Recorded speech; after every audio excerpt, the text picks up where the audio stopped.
Good morning, everybody. We're going to run through the Cultural Facilities Fund slide presentation so that you can get an idea of what kind of products we have for grants, what kind of applications we have available now online. And we'll also take your questions in the queue that we'll be able to answer as we complete the presentation.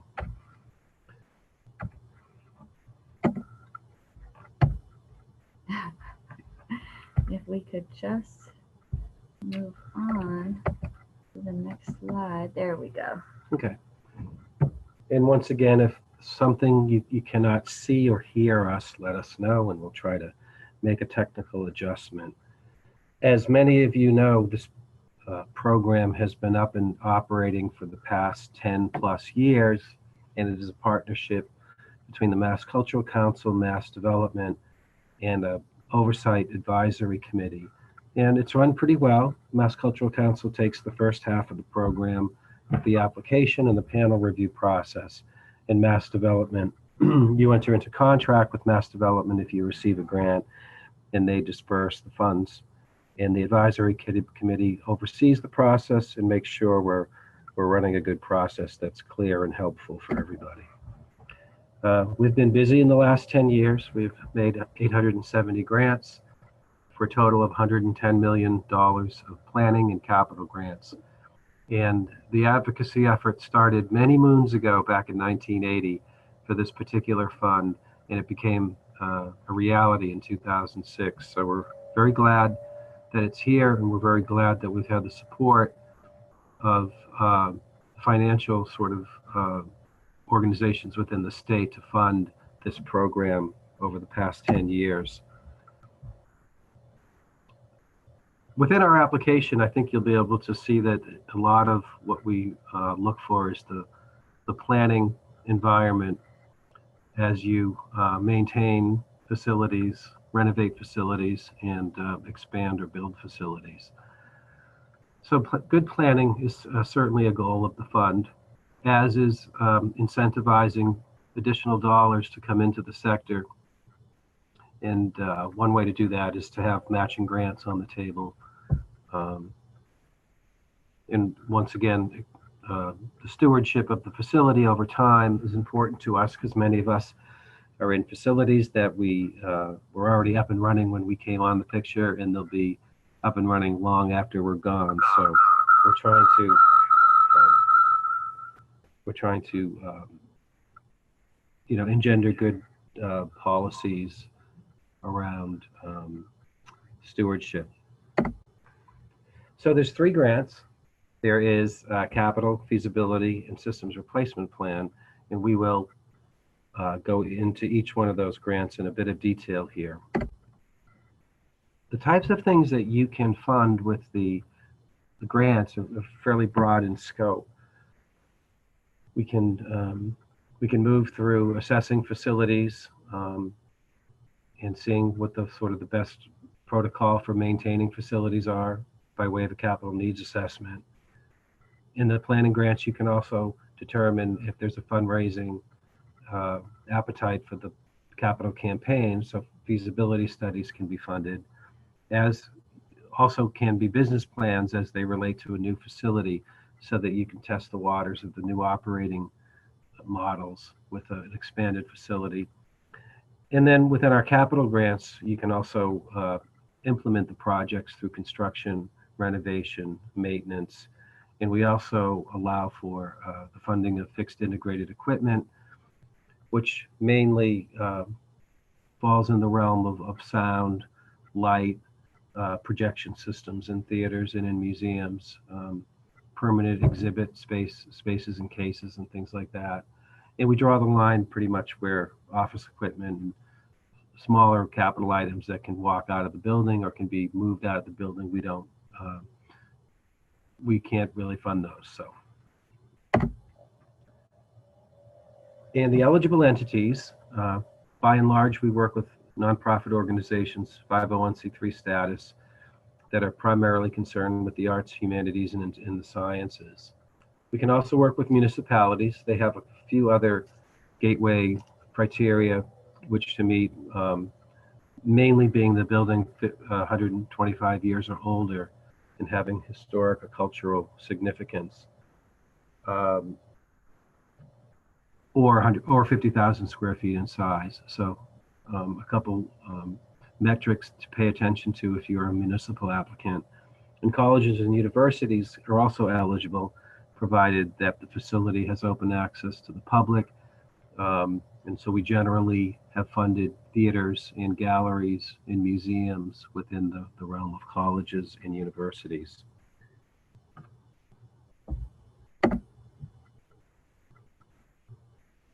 So with the capital grants, we'll walk in through that application briefly. Once again, it's fairly broad in the types of work that you can pay for with these grants.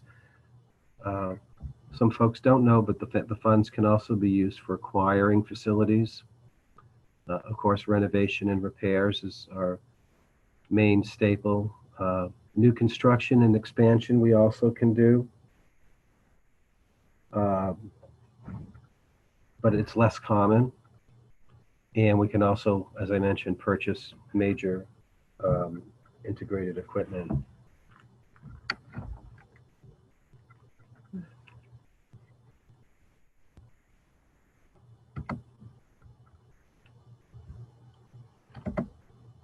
I should mention too that the maximum grants last round went up to about $200,000.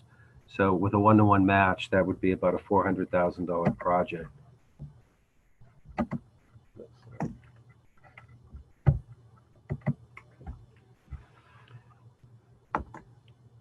Some of you that have filled out the application before have seen that we ask for some project, facility, and organizational information so that the panels that review the applications can have an idea about the organization, its programs, the facility, its size, its characteristics, and the specific project that you're embarking on. This is a lot of background information that we just capture in order for the review panels to have a good insight into who you are and the types of programs you deliver and the types of facility needs that you have.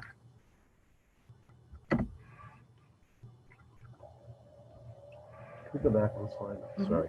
No, we're okay. I think I covered everything there. I just wanted to be sure. Yeah, it's a lot of background information. And then once that is filled out, we move into what we call the scoring components of the application. So the next 4 slides will include part of the application that's scored. And this first set of questions has to do with community impact. And in these sections, there are narrative answers, and you kind of describe the community need for the project and for the organization. You can discuss how you as an organization benefit tourism in the local area. You talk about the financial need that you have for the grant, and you can reference any local support for the organization or the project. Most organizations don't have too much trouble answering these questions. If you have any specific concerns, you can certainly ask us here or send us an email, and we'll try to answer the question as best as possible. These narrative sections can be supported by supplementary materials that you'll include in the application. For example, demonstrating local support can be referenced to the narrative, but also can be supported by letters of support that can be included with the application. The benefit to tourism. Sometimes with large organizations, it's relatively easy to demonstrate benefit to tourism.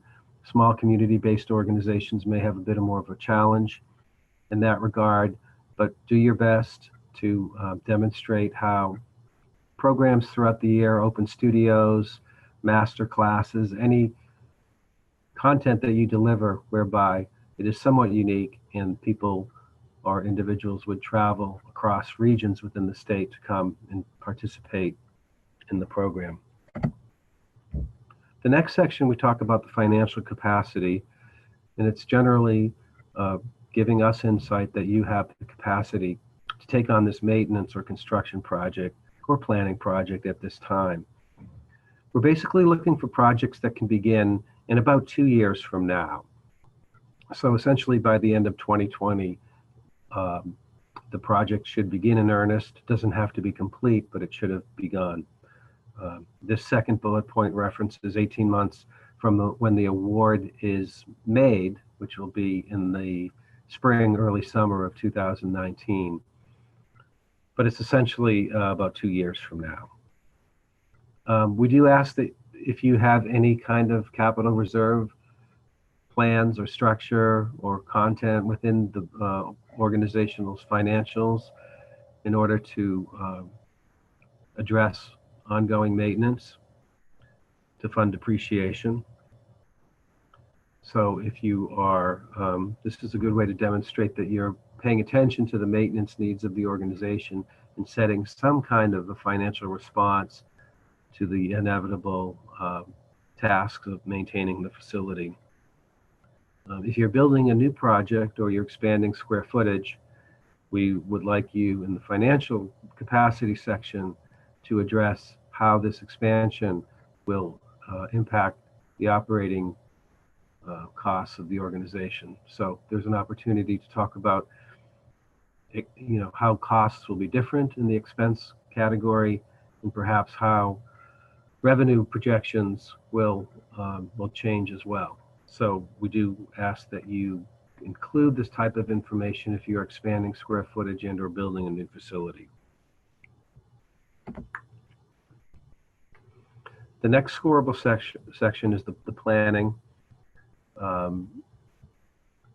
content, and we're looking for larger projects that are expansive in nature, that they be aligned with strategic planning within the organization. If it is a maintenance project, we are looking that it is in the context of perhaps a capital needs assessment or some type of methodology that that you can present to a review panel that shows that you have some kind of awareness of the different replacement cycles and maintenance needs of the facility, whether it be structural or electrical or mechanical with the HVAC, and that there's a process by which you identify, prioritize, and implement maintenance projects within the facility. And if you don't have these types of documents on the capital needs assessment side, we certainly can help you get there with our planning grant and our systems replacement plan. And the third bullet point actually refers back to what we were discussing in the financial capacity section, whereby if you are expanding square footage or building a new facility, we ask that you run some business planning and that you anticipate not only the increased costs in the financial section, or the changed cost, I should say, but in the planning section, you've looked at what impacts this will have on operating costs of utilities, insurance, staff costs, etc. So it's essentially a business plan that we would look for in an expanded, in a project that expands square footage.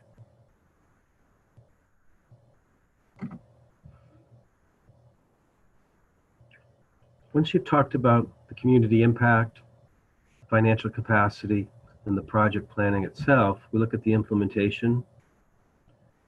And in the implementation, one of the documents that you'll provide is a project budget that includes both the sources of funding and the uses of funding for the project.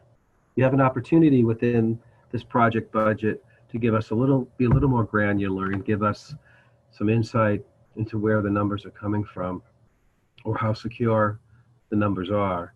So, for example, in the sources side of the project budget, you can indicate whether the money is already secured, it's in hand, or if the source of funds is a pending application or pending source, pending the outcome of a fundraising event, or pending the outcome of an application, excuse me, of an application that's into another source, another funder. And then finally, if you don't have a secure source yet, but you have some ideas of where that money may come from to fill the gap in the project, you can let us know that that source of funding is projected at this time. So the three categories that you should let us know about on the source side are money is in hand or secured, it's pending, or it's projected. And then on the use side, you can also let us know where the number came from. It may have come from an in-house estimate of the work. It may have come from an architect or an engineer, or it may have come from a builder or a contractor. So if you can give us some indication of where the number came from, it'll give the review panels some more insight, excuse me, into how specific and real the numbers are at this time.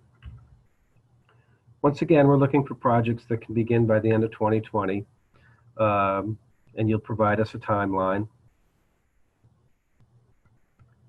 And then we'll ask you to identify who's on the team, what their qualifications are. And that's in the narrative section of the application, but you can also support those, that narrative with the resumes and the project lists of the team that's going to be implementing the project.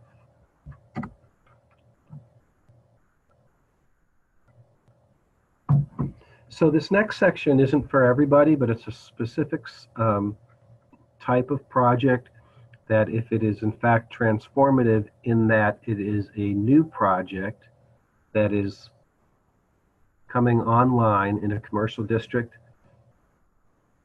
in a neighborhood or a small town, doesn't really matter the size of the community, but that it's, by virtue of this project, it'll have an economic impact and projected positive ripple effect to other businesses in the community. You should let us know and give us some insight into the project, into the planning that's been happening around the project, what the other opportunities for investment or private benefit would be in the surrounding area and the neighborhood. And, you know, as we mentioned, Mass Development is working with us on this program, and they're great with identifying economic impact projects around the state, and they do have other sources there for assistance with these types of projects. So this isn't for everybody, but if your project falls into this type of a profile, you can certainly fill out the section and let us know. Most projects don't fall into this category, and so there's no disadvantage to not filling it out. This is just a great need to know kind of projects that we want to flag and be aware of. Okay, so I think that I can take it from here. Quick headline for you all. So for those of you that have applied to the fund in the past, you may remember having been required to submit a data arts funder report as a main component of the application. So there's been a change that's no longer a requirement. You're more than welcome to submit a funder report through data arts if you are already in the system with the cultural investment portfolio, or if your organization is using it as a tool and you think that it would be helpful in sort of demonstrating some things that the other required materials don't necessarily capture. You're more than welcome to submit it to us as a part of your application. We do have a grant pool in the data arts system already set up. It's titled Cultural Facilities Fund FY19. But just so you're aware, it is no longer a main required component. So here we get into our list of required supplementary materials. A couple other big changes for you guys to be aware of. In the past, we had required 3 years of audits or accountants' reviews and financial data with the supplementary materials. Moving forward, we are only asking for 2 years, so that's another change. Sort of falls in line with an agency-wide attempt to make the application process a little bit more streamlined and easier for the applicant and Jay and I alike. So we're only asking for 2 years of financial data moving forward. In addition, for those of you who have already applied, again, you may remember having to submit 2 separate copies of single-sided printed out required materials in the mail or dropping it off at our office. We're no longer doing that either. So now we're asking that all supplementary materials be submitted via the MassCulturalCouncil's box.com account, which I'll get into in a little bit greater detail as we move down the presentation. But just another change that we hope is going to make life a little bit easier for you folks and for Jay and I also. Okay, so here we have the optional list of supplementary materials. So again, the previous slide and this slide as well, all of the information here can be referenced on our web pages in the application instructions section. So everything here that you see is, optional for the supplementary material submissions. It's basically anything that you believe helps you make the case or makes a more compelling or competitive application. You're more than welcome to submit our way. Okay, so now we're going to discuss the feasibility and technical assistance grants. The range of this grant goes up to about $35,000. So you can request that much, and if with a one-to-one match, you can look at a $70,000 planning exercise. Once again, this is fairly broad in scope.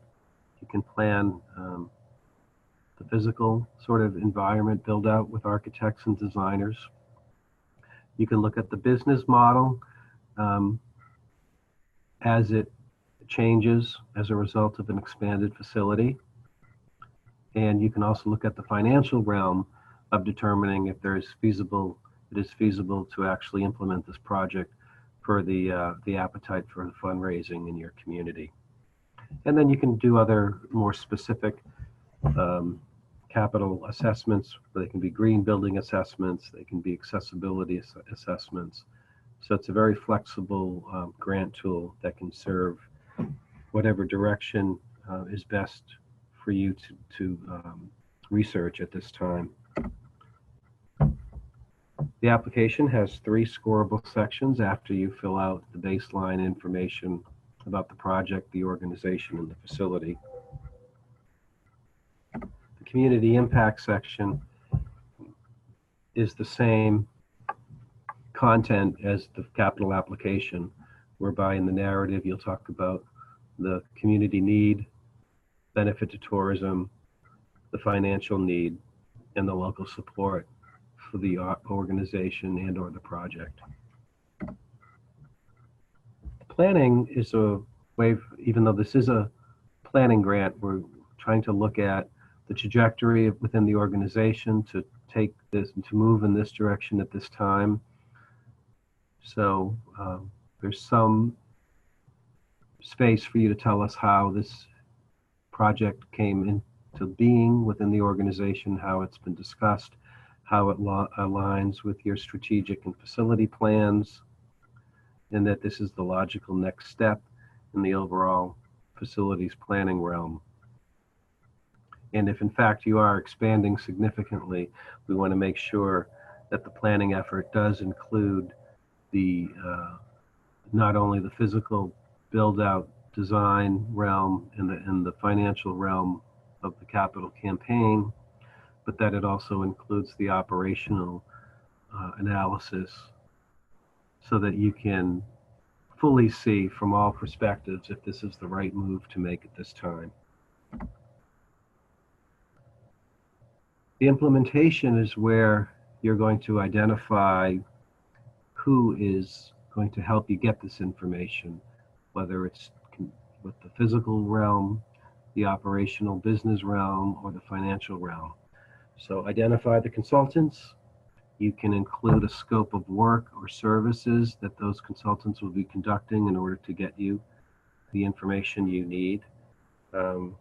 We will make some sort of determination that the planning consultants and the scope of work is aligned with the direction you're moving in and they have the right qualifications. And then we're looking for project budgets that once again are balanced between the sources and uses, clear, and identify some more detail, as we discussed in the capital application, about the status of the sources of funds and the uses and where the number is coming from as far as the use side of the equation. You don't have to have the consultants hired at this time, but you should identify at least some set of professionals who can do the research for you and provide the proper information. But once again, you don't have to be in contract with them at the time of the application submission. And as Miranda talked about, the supplementary materials should look familiar. Budgets and timelines, 2 years of audits, accountants' reviews, and if you don't have, most organizations have one of the two, but if you don't have either, just internal financials would be fine. Resumes, board lists, staff lists, copies of the 501c3 letter if applicable. The lease and the deed is self-explanatory. The lease, if you are under a lease agreement, this is a capital grant, or a feasibility grant, and you're moving in a certain direction, we want to align to make sure that the lease contemplates the type of work you're doing and you're not stepping outside the bounds of what the responsibilities are within the content of your lease. Letters of support can be submitted. It's always, I think, helpful to have a diverse set of letters. Some of them could derive from municipal officials and elected officials and Chamber of Commerce, and you can move into other environments like local businesses that are benefited by or connected to the programs and services you offer, and then right through to the individuals or organizations that participate and benefit from your programs, your shows, your exhibits, etc. And then the images of the facility are, once again, as I think Miranda's going to talk about, they'll be uploaded electronically into our box.com files. Supplementary materials are anything that helps you fill out the picture so that essentially a group of panelists or strangers in many cases can see how you've been planning and positioning yourself for this capital project. Okay, and finally, we're going to walk through the Systems Replacement Plan grant, which is a grant. There's actually a grant range between $7,000 and $12,500. It's not on the slide, but this is a third-party assessment by an engineer to give you a capital replacement and needs replacement schedule for the next 20 years. And this is also coupled with a financial forecast of the systems, how much they're going to cost, at what point in the timeline of the next 20 years they will probably or likely need to be replaced. And then underneath all of that, a basic blueprint for a savings plan to address the capital needs as is identified in the report. The report covers the building, the structural envelope of the building. It looks at the mechanical systems. It looks at the electrical and the life safety systems as well. So it's a nice report. This application is fairly light in relation to the other two. The community impact questions around need, support, both from the community and the financial need and benefit to tourism, are in place in this application as well. And then a basic general discussion on how planning has incorporated how planning has been incorporated in the capital realm over the years within your organization. Required supplementary materials look familiar. The basic list of financials, staffing, any strategic documents that you want to attach or include to the application, the lease, the image, etc.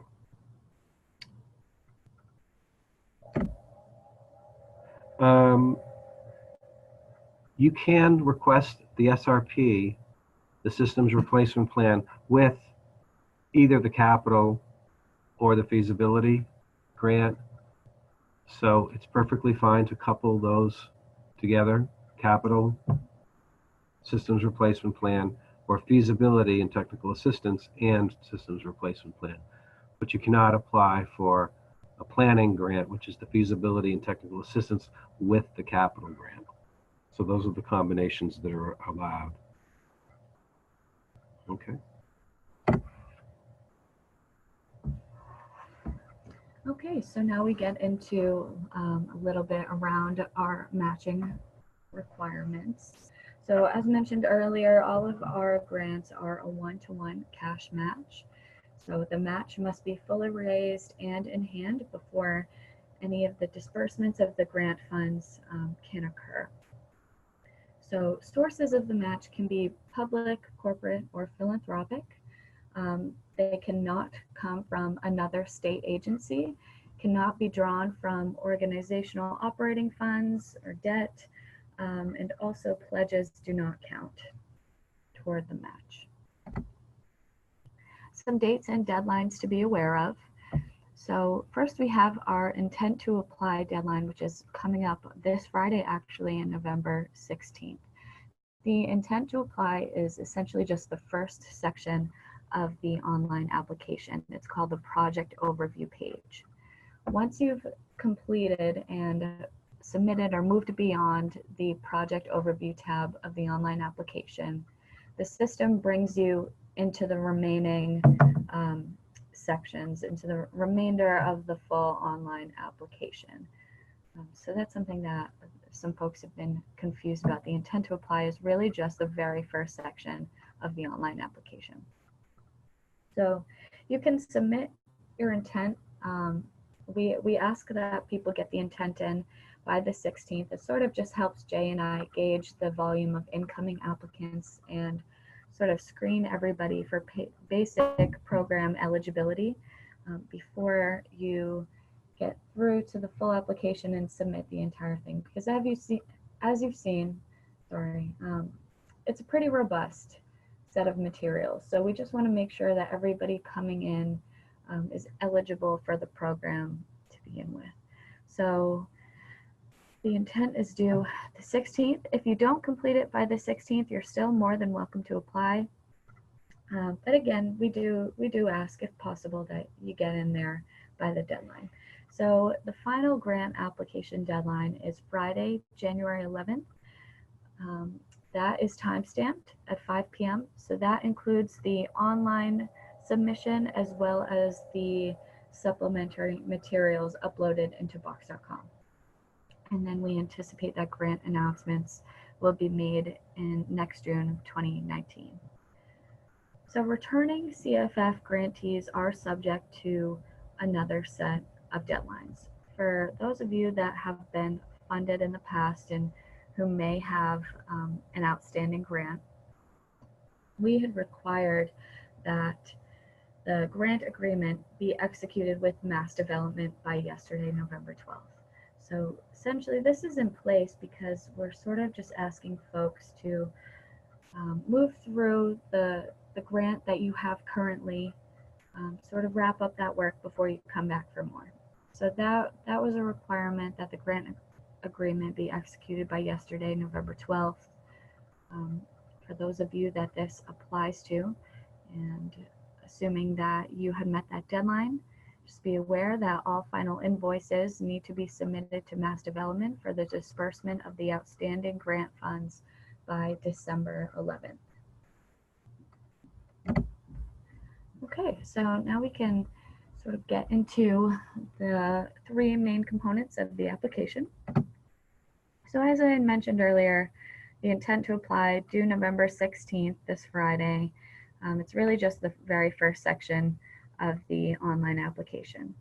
So if you've applied to CFF in the past, or if you've applied to any one of our other Mass Cultural Council programs, that means that you already have an account in our online application system, which is called GoSmart.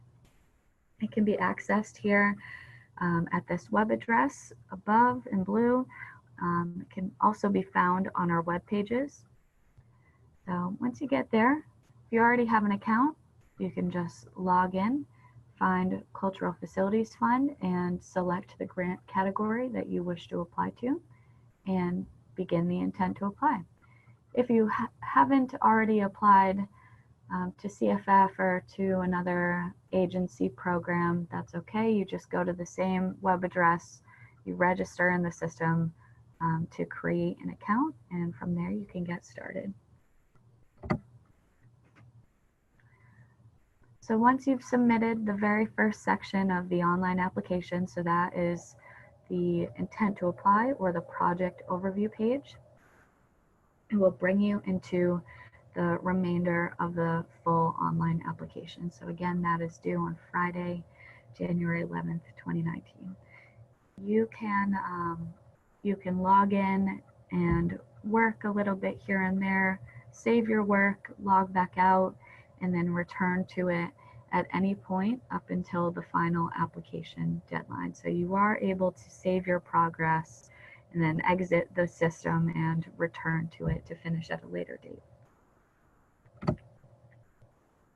And finally, we have our supplementary materials. So all required and optional supplementary materials must be into the Mass Cultural Council's Box.com account, again, by 5 p.m. on Friday, January 11th.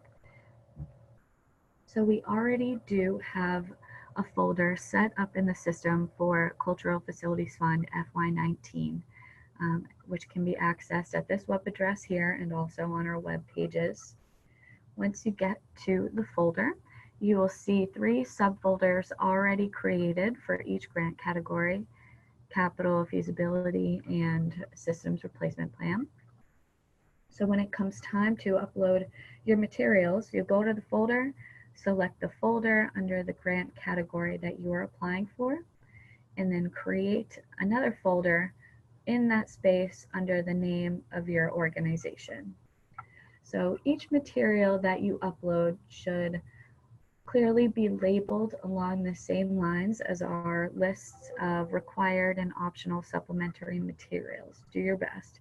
If you're submitting an optional item that isn't on our lists on our webpage or in this presentation, I would say just use your discretion and label it as clearly as possible so that we can all be sure of what we're looking at.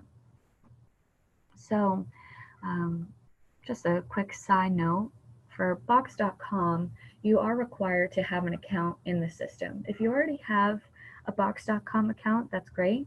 If you don't, you can sign up for a free account as an individual and upload your materials to our folder all the same.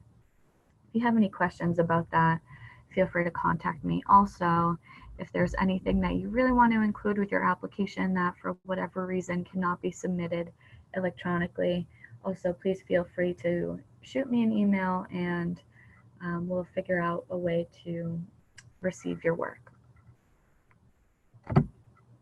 Okay, so that just about does it for our presentation. And now we're going to open up the Q&A and the chat feature and spend some time answering any questions that you folks may have.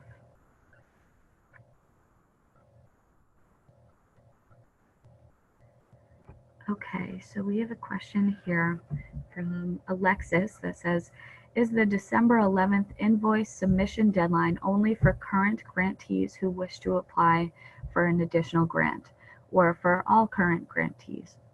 So the December 11th deadline to have all of the invoices submitted to Mass Development for the disbursement of funds only refers to grantees who have recently been awarded a grant and who still have outstanding grant funds that are awaiting disbursement.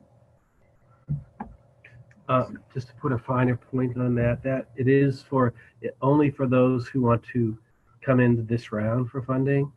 If you have received a grant and you're not coming in this round for funding, you have a much longer timeline to submit invoices for reimbursement per the term of your contract that you set up with Mass Development.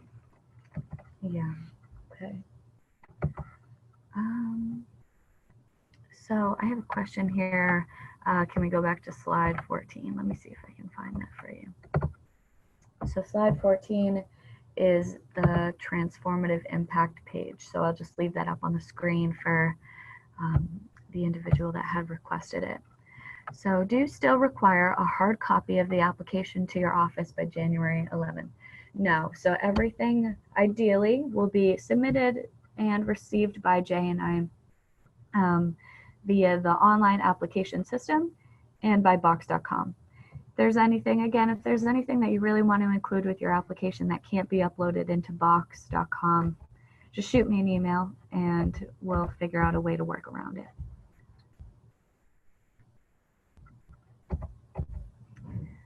Okay, read this out. We are currently the only respondent to a city RFP to secure a long-term lease on a facility space, but we do not yet have a lease secured. Would you recommend waiting until the next cycle of MCC grant opportunities? Yeah, you should have the lease in hand by the time of the application. It's a little, yeah, and if you're buying a piece of property, you need the purchase and sale agreement. So those are the two documents we're looking for. Okay. So we have a couple people asking for a copy of the presentation. I'll circulate the document around to everybody who had registered for the webinar following the presentation. So yes, you can have access to a copy of the PowerPoint. So the question, there's a question regarding acquiring property and the eligible timing. So this will kind of, so with our process this round, if you receive a grant or awarded a grant in May or June of next year, you can submit invoices for work done back to September 1st, 2018. So that's as far back as we can go with this next round of funding. So that would include acquisition costs as well. Any costs for grants awarded cannot predate September 1st, 2018.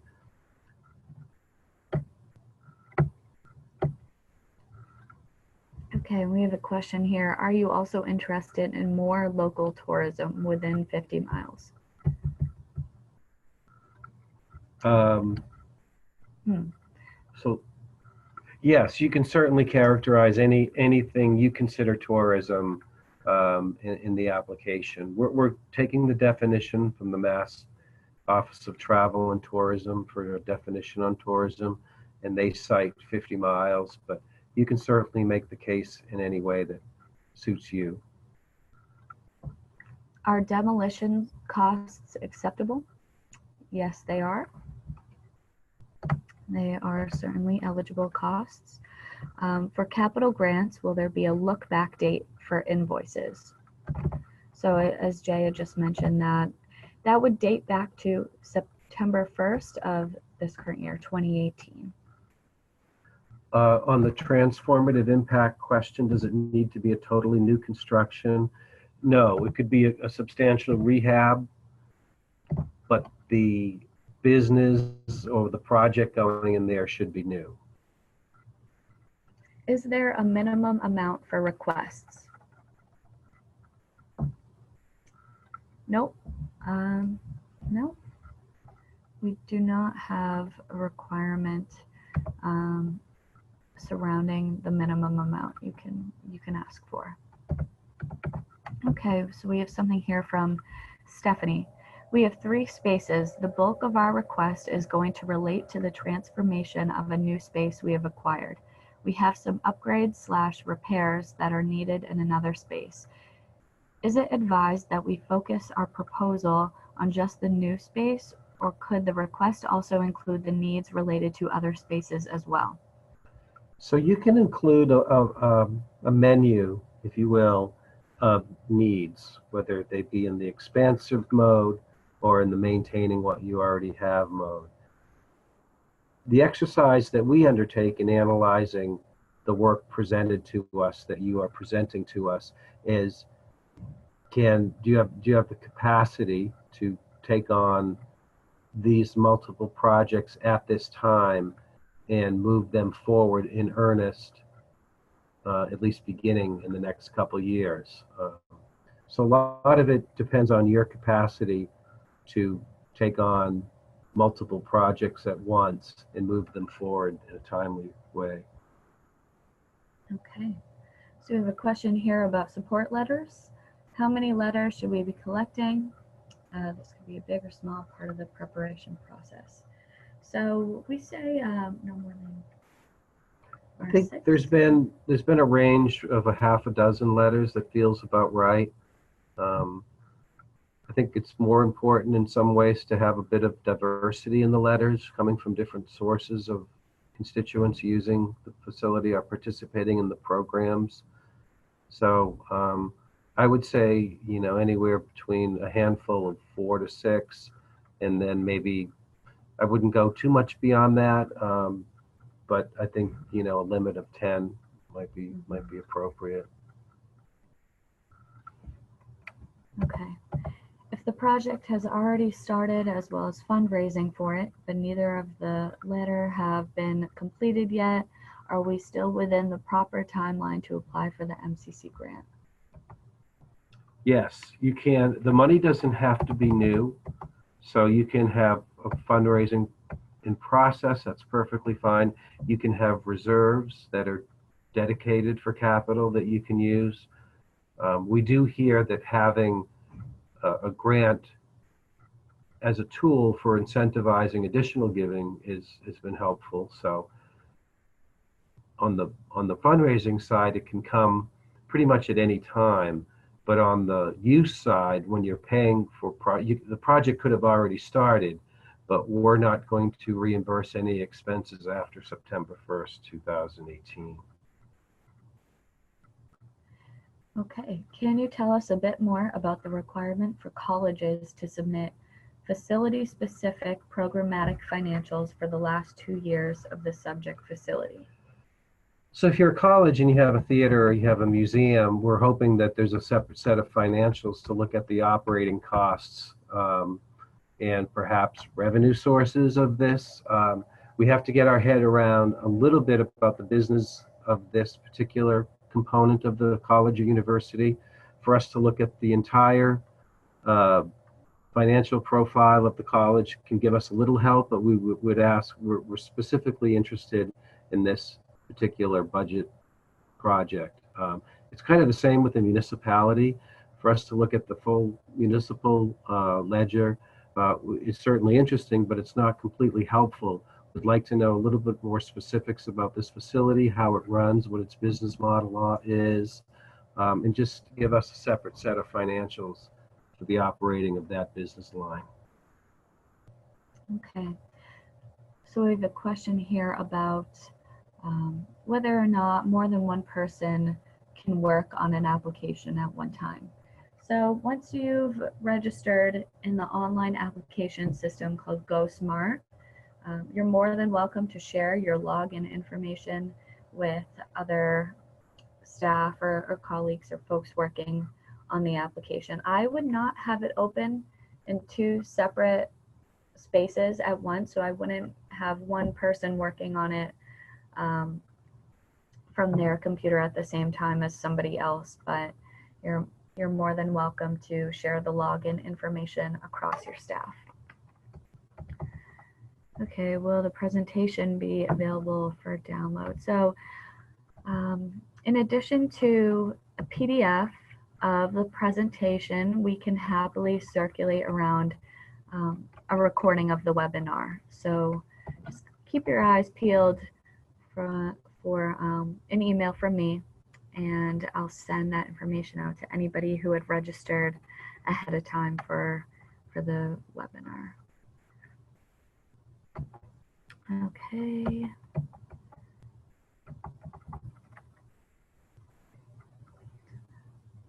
Wait, there's minimum grant. Okay, so if you have a facility that has multiple restoration projects targeted over a 4 to 5 year period, is it advisable to apply for funding for a single restoration project, or can 1 to 2 smaller scale projects be bundled into a single grant request? I think the latter kind of makes sense, given that we've been funded annually for the past 10 years, and looking at the work over the next couple years, 2 to 3 years, makes more sense for our time frame than the 4 to 5 year range. So I would focus the request around what's going to be happening in the next 1 to 3 years within the organization. There is a question again about the minimum requirement. There is no minimum ask. So you can ask for, on the planning and the capital, anything that helps you with the project, and there's no minimum. Okay, so another question here from Lucinda. We do not lease or our use of the facility with whom we are partnered for a planning grant on a full-time basis. We are a 501c3, but they are a for-profit organization. Are we eligible to apply for a grant that would benefit our use of the facility as well as that of many other lessees? We need a lease. So we need a lease that says you have the legal authority within the terms of the lease to make capital improvements, leasehold improvements to this building. So you, as the eligible applicant, a 501c3 primarily concerned with the arts, humanities, or sciences, can apply. And from that, we will need sort of a boundary by which we can work with you. We cannot fund projects for ineligible entities. So I hope that answers your question. Okay. Regarding capital grants and acquisition of property, what is the eligible timing? Are we eligible to submit for support for a property purchased before grants are announced? What about a property not yet purchased, but purchased before the application deadline? I think we covered this already. So this is if you're purchasing a property or doing work, any of our eligible uses of could predate September 1st, 2018. It wouldn't be eligible for reimbursement in this round. Okay. Is the $200,000 maximum capital grant per project or per institution? i.e., can a multi-phase or dual institution project be qualified for more than $200,000?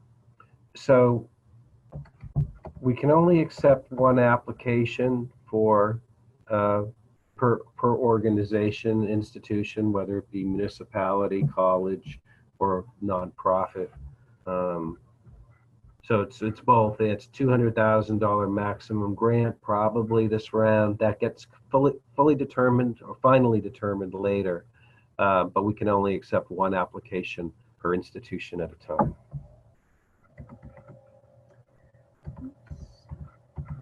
Okay, this is a long one, but I'll read it out because you never know who it's going to be helpful for. Okay, so can a town match the grant for facilities? Can a town matched grant be combined as 50% with this mass grant? We have the need to update our collection vault, replace and build out space around that area of our facility. Once the vault is complete, we can move artworks from the collection into the expanded vault and renovate the loft, which now houses parts of our collection.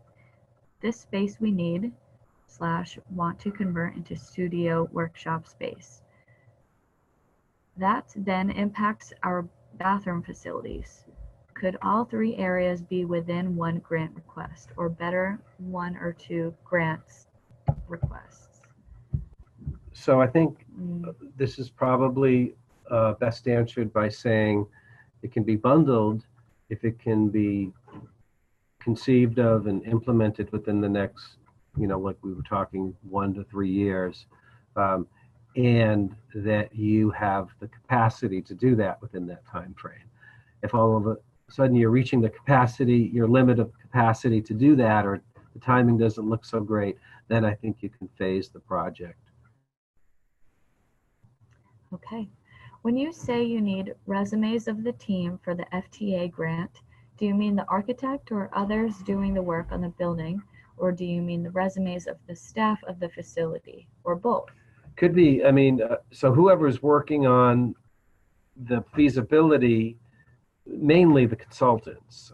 I don't know if you're having what kind of a consultant, but it sounds like there's an architect and others. So yeah, we definitely want to look at sort of their resumes and see that they are aligned with the type of planning effort you're undertaking.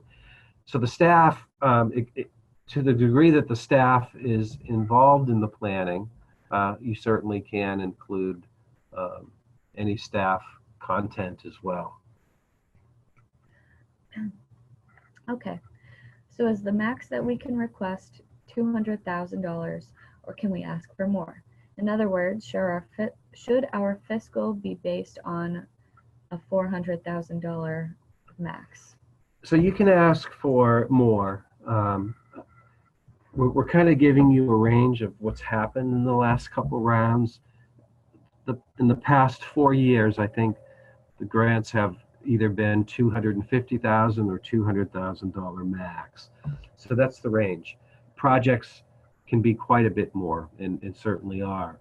You can give us the complete picture of what the project costs, and then you can certainly ask us for more. There's a possibility that the demand won't be as great this time, and therefore the largest grant could be more, so you don't want to miss out on that. But we're just looking at the trend over the past 10 years, and we get about the same amount every year. So, but you can certainly ask for more, and then we apply the cap to the grant based on the demand and how much we have in the fund to give out, which, by the way, is about $9.5 million. So it's been about the same the past few years. So that the amount is good, but the demand is still very strong. Okay. We are a 501c3 community arts program that almost exclusively uses an outdoor theater on public property that requires a rebuild, and we plan to apply for a capital grant. Community preservation funding has been approved. We plan to partner with the town for the professional resources to manage the project. Is this acceptable? So once again, we're looking for you to have some kind of legal authority to make capital improvements on this site. So is the town leasing you? It doesn't sound like it, but I don't know if the town is leasing you the property, or if you are just using the property, and then we start to say, well, who's responsible for taking care of this property, building out this property, maintaining this property over the long term? And that's who we want to be in conversation with, given this is a capital program. And I guess to follow that up, if you need to give us a call, because this may get into a more detailed conversation, you can certainly give us a call. Okay.